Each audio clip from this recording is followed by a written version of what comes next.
It's a pleasure for me to welcome this morning one of our own, Carolyn Strickland. Will you come and be here with me for a moment?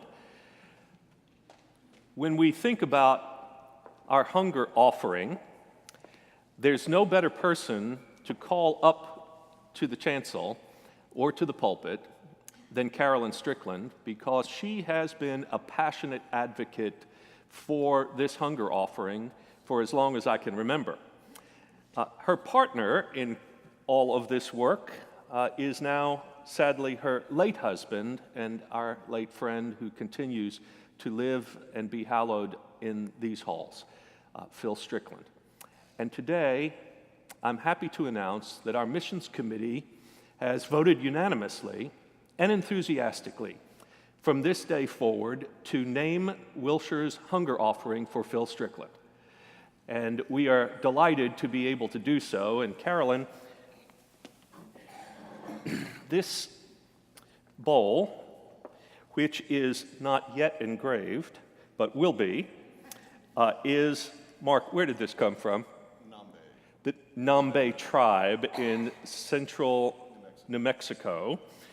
This is representative of a soup bowl, but in a beautifully ancient and modern touch, and it will remind you of what you and Phil have done and what we do year by year in receiving this Hunger Award. So I'll present this to you as a memento of this occasion, and I think it would be really sweet for everyone to know something of the origination, the story of how this idea came to be, and how this imagination, this dream, was formed in Phil. Well, there was an event, a pivotal event, that started Phil on the thinking more seriously about hunger. It was in Calcutta, India. He was visiting the Sisters of Charity, that's Mother Teresa's group, and they invited him one morning to go with them to feed some children. So he took them up on it. He went. This large van parked in the middle of a deserted street, it looked like to him. No sounds, no life.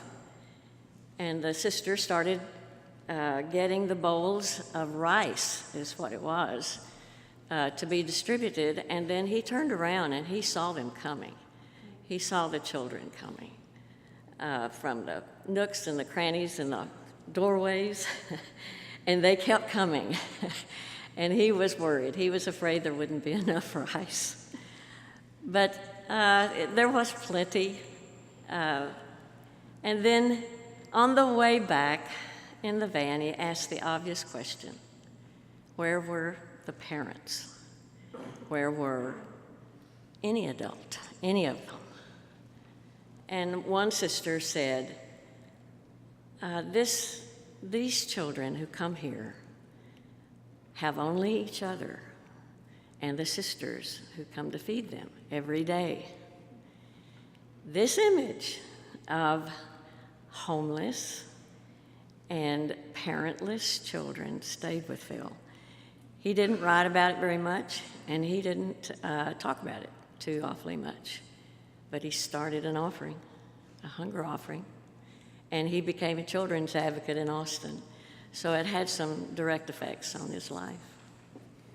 Well, it's having direct effects on the lives of children and homeless people all over the world because of that, and it's an example of what God will do if God gives us eyes to see the world as it is, and a heart that says it doesn't have to remain that way.